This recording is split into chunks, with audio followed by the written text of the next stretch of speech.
Hey guys, Brandon Woolum hanging out today, just a little outside of Nashville with the legendary Archers. How are you? Good morning, Brandon. Good to be here. Yeah, so we're back at it after 3 decades. Now we have another album coming out, this time some reimagined takes on some of the classics.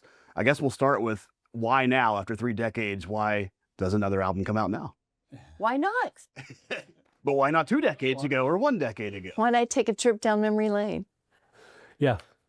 We just decided it was my wife, Cynthia Archer, it was her idea to do this concert. And her life was changed by Jesus music when she was in her late teens.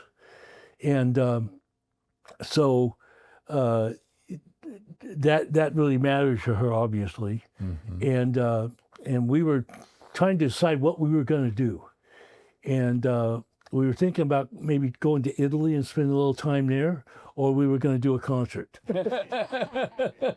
And you know what? We decided to do the concert. We just felt there was something about the way that she felt about this, about the group, about this music.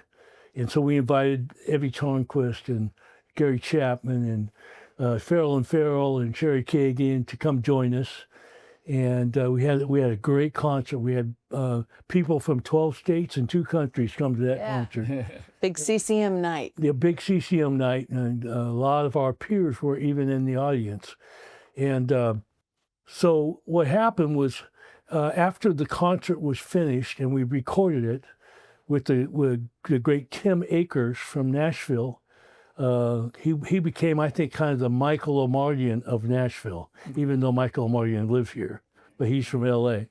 But I didn't even know him, but Michael said, "Tim, I got your guy," because he couldn't do it. And my wife and I met with him, and he played the piano for about 5 minutes. I said, "So how long have you been with the Archers?"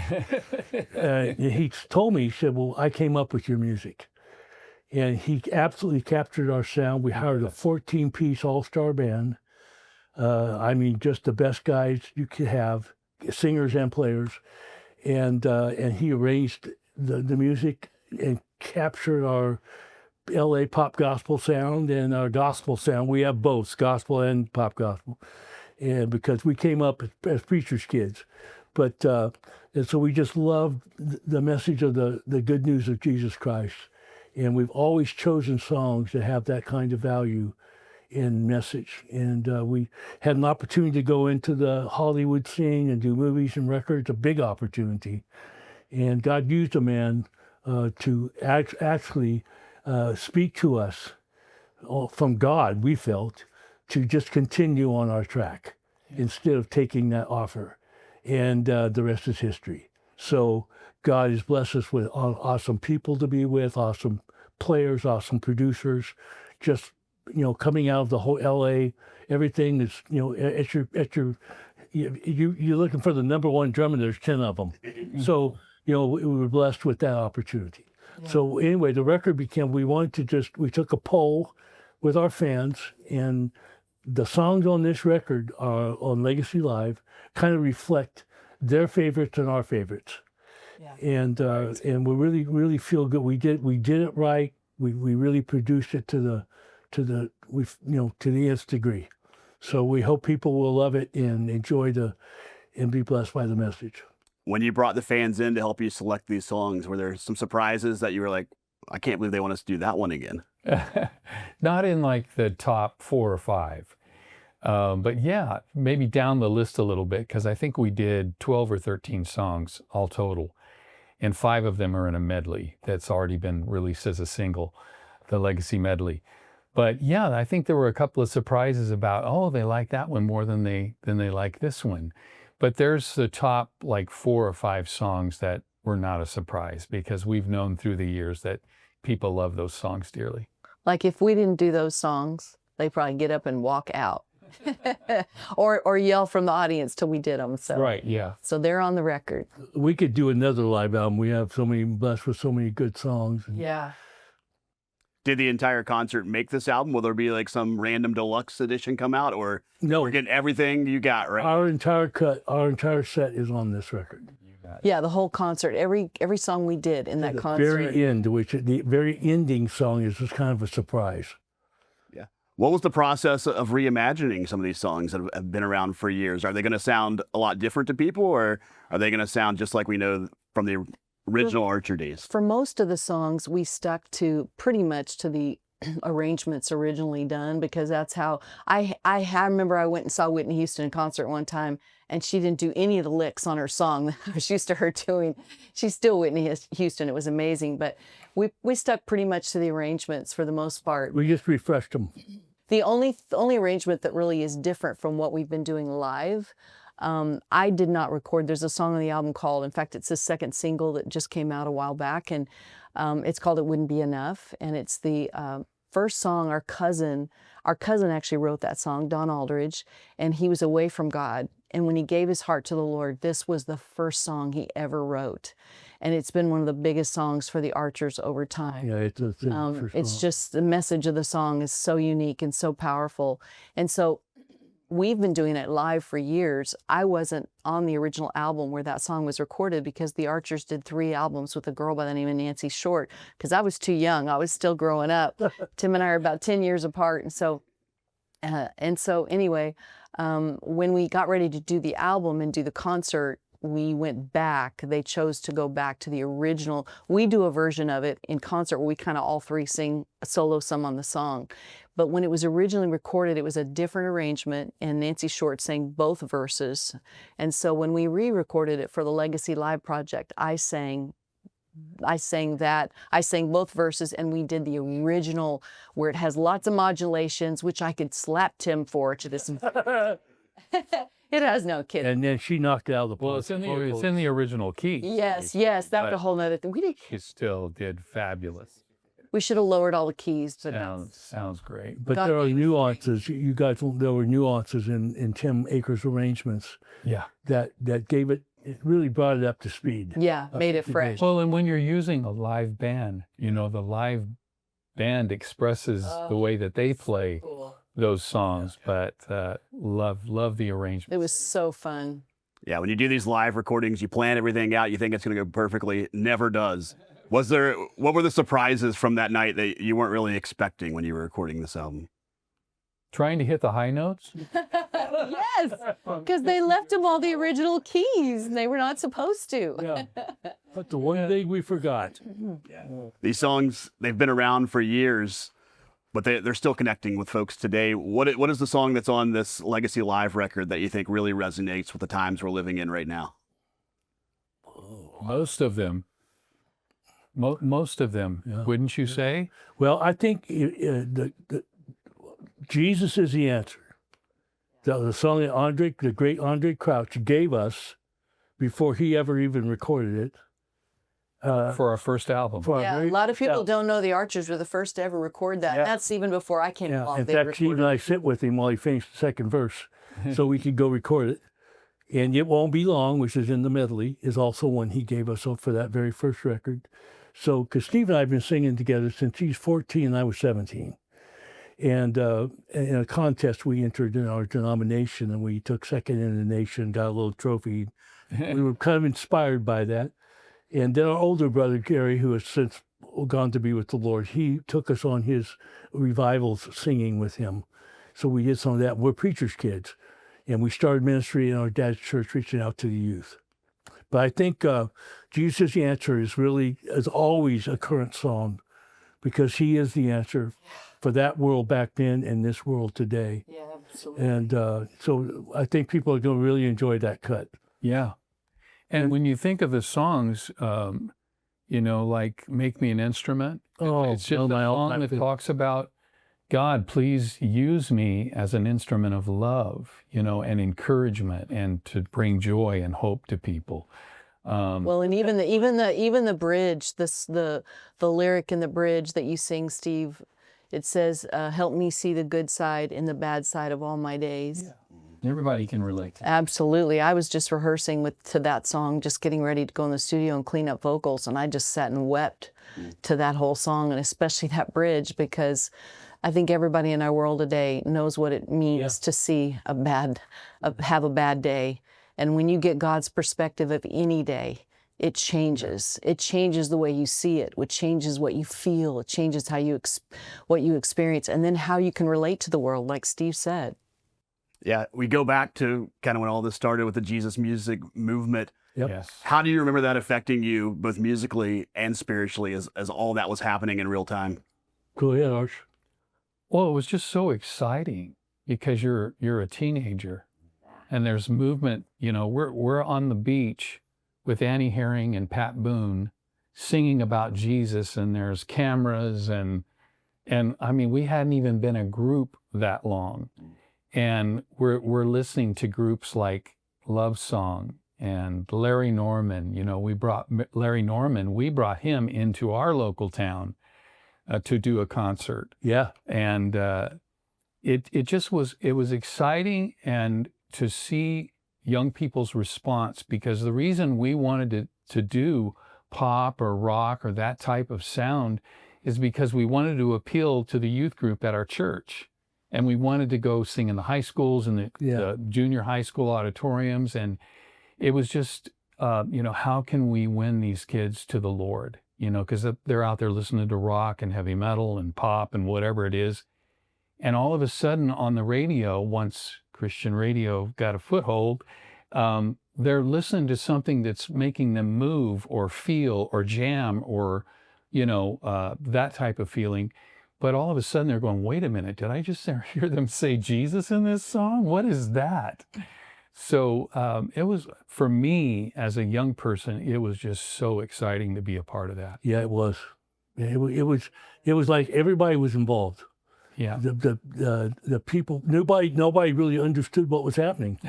Yeah. It was a legitimate, like Riding a wave. in the Christian terms would be like a move of God.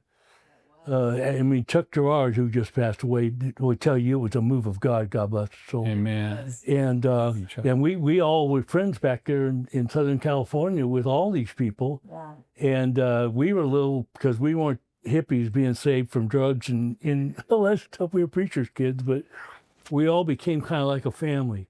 Yeah. And I remember Janice, we did a signing at Maranatha Village, which was the Calvary Chapel back in. Yeah, I went to Calvary Chapel. I was, Chuck Smith was my pastor when this Jesus People music thing was launching. I was very young, and it was incredible. I remember deacons complaining about all these kids in their flip-flops and their VWs outside with their surfboards on top, and how they were getting the carpet dirty. And I remember our pastor going, "Oh, that's no problem." And the next Sunday they came back and all the carpet had been ripped out of the church because he wasn't going to stop letting Keith Green sing there and Love Song sing there and the Archers sing. I mean, he was inviting Randy Stonehill and Larry Norman and all these people, Phil Keg, to come sing and play and do these Christian rock concerts, and kids were getting saved in droves. And then fast forward, next thing I know, I'm just singing background on tour with my brothers as a little young teen. My parents would let me go in the summer, and I'm just kind of learning to sing background with them, but I'm standing on a stage, and it's these festivals with 60,000 young people just like rocking out to the music, but hands raised and tears flowing. And it was a moment in time that I will never forget. It's like imprinted in my brain and my heart. Some of the, like Steve said, some of the most exciting, not only fun, but like so powerful. It was a community. It was like a community. I mean, I was mentioning that we, Steve and Janice and I did a signing thing at Maranatha Village with Stryper. We did a signing thing with Stryper. I remember that. We all just supported each other. Yeah. Because we were all interested in promoting Christ and promoting the gospel, the good news of Jesus Christ. And whether it was Stryper music or Love Song or the Archers or whoever, Phil Kagi, Don Francisco, there's so many. That second chapter of Acts. It was just an amazing, amazing time. Yeah. Do you remember that moment back then, kind of when it went from a little bit of the people giving you the backlash to overnight it changes, snap of the fingers? Do you remember that moment when that happened? When we started out, bringing those drums and that guitar into churches. We had pastors and deacons not really liking the rock and roll just yet. I mean, people got cut. They would unplug people. And but we didn't have that experience because our dad was a pastor. Yeah, we came up. So we had a church. that would allow that. Our dad was like, bring it in. Drums, bass, electric guitar, He bring was it a in. visionary. Grow your hair long. I don't care, whatever reaches. Yeah, I think there did come a time though when, you know, the church as a whole began to realize that this is a revival. People's lives are being changed, especially young people. And when we sang it in our church, we had parents that would drop their kids off to come to these youth concerts because they had heard about it locally, and they would, we got to go, you know, our friends are going, and they have this rock band, and their parents are like, what, rock band in a church? But kids were getting saved, and they were taking that message home to their parents, and their parents ended up coming to church. So it was just such a life-changing experience. And I think eventually, not everywhere, but eventually through radio and through television, people begin to realize that, well, you know, the look may be different, the sound may be different, but look what's happening at the altar. People's lives are being changed. And literally at the altar. Yeah. I remember we worked with David Wilkerson, who started Teen Challenge. And that's where we met Dallas Home, who was also a Dallas legend. We would do these big, huge rallies with him with thousands of people. And at the end of the night, they would have big old black trash bags, and they'd have to clean up all the drugs and the cigarettes and everything else that people had thrown up on the stage because they were being set free. Yeah. I mean, this really happened. We saw it with our own eyes. Yeah. And Nicky Cruz was another one, Crossing the Switchblade, that Pat Boone played back in the day. We did big rallies for him. He's the guy that won those gangsters to the Lord in New York back in those times. So it was a blessed time. And I think we're living, it's coming this way now. I think there's a new birth. And I'm just saying the timing for this record, we didn't plan it this way. We should have had it out earlier, but the setbacks we had, losing Tim Akers halfway through the post-production, was very unfortunate for us. But he finished his part, and he's now up there with Andraé and Chuck and everybody else. Yeah, all these years, I mean, you've played at all the major venues in the world. You've got to play the Grammys. Yep. And make history with the Grammys. Yep. What are those pinch me moments that still are in your head as we sit here today? Tell them about coming off the stage at Radio City. Yeah, probably the first year we performed was at Radio City Music Hall in New York. And that was fun because you go in a week ahead of time and you pre-record, everything, and you go do rehearsals, and, you're inside the building, and you're getting ready for the actual show. But when the actual show came, the stage we were on came up from underground to stage. You start underground and you're prepped, and then it comes up to stage level, and it's a staircase, and we had to walk down the staircase, and then we spread out across the stage. And I just remember when the song ended, the audience giving a standing ovation. And I remember when we're singing this song, I'm looking at the front row, and I'm like, I guess because I was just young. I was so young when I joined my brothers. I was such a teenager and so young when all this stuff was happening. And I remember looking out into the audience, and at first it didn't hit me. And it was probably, 2 minutes into the song or a minute into the song when I went, oh, that's Barbra Streisand. Oh, that's the Bee Gees. Oh, that's Olivia Newton-John. Diana Ross. Oh, that's Diana Ross. And suddenly it was like, wow. And then in a few minutes, the song was over, and they were all on their feet giving a standing ovation. And I remember all of us had joined hands. We had our hands in the air, and I thought, oh my gosh, they're applauding for Jesus. They don't even probably really know it, but they felt something in that moment. And it was the first year ever. It was the 24th annual Grammy Awards, and it was the first year that the Grammys had gospel music live on the telecast, and it was 9 minutes long of gospel music. It was a project we did called The Lord's Prayer. It was collaboration. That Donnie and Reba Rambo McGuire wrote. And it had us, it had Andraé Crouch, it had Walter Hawkins from the Hawkins Oh Happy Day family. And the song that we performed that night is on this new life. So everybody had a... It's called Give Us, everybody had a song from one line of the Lord's Prayer. An incredible song. Give Us This Day. Yeah, and it's on this project, on the Legacy medley. Yeah, it'll be out August 22nd. So, I mean, over these years, a lot has changed in the media world. There's social media now that wasn't there Yes, 3 decades ago. Absolutely. that's right. There's going to be a lot of new fans that get exposed to the Archers. The Archers probably haven't been on TikTok before this album cycle. So what do you think, what do you want this new generation of Christian music fans to take away from the music and the legacy of the Archers? Oh, Brandon, just the love of Jesus and that's the what I power wanted to of the say. gospel to change your mind, your heart, and your life, and to heal you in any way you need, or to give you the ability to have the faith to believe that you will be healed or saved.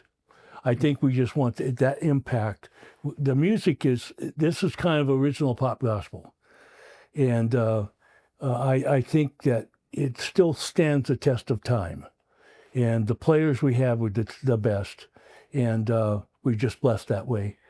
And We've experienced it through our own children and grandchildren. Yep. That they kind of look at it like, wow, you were really making that kind of music that long ago?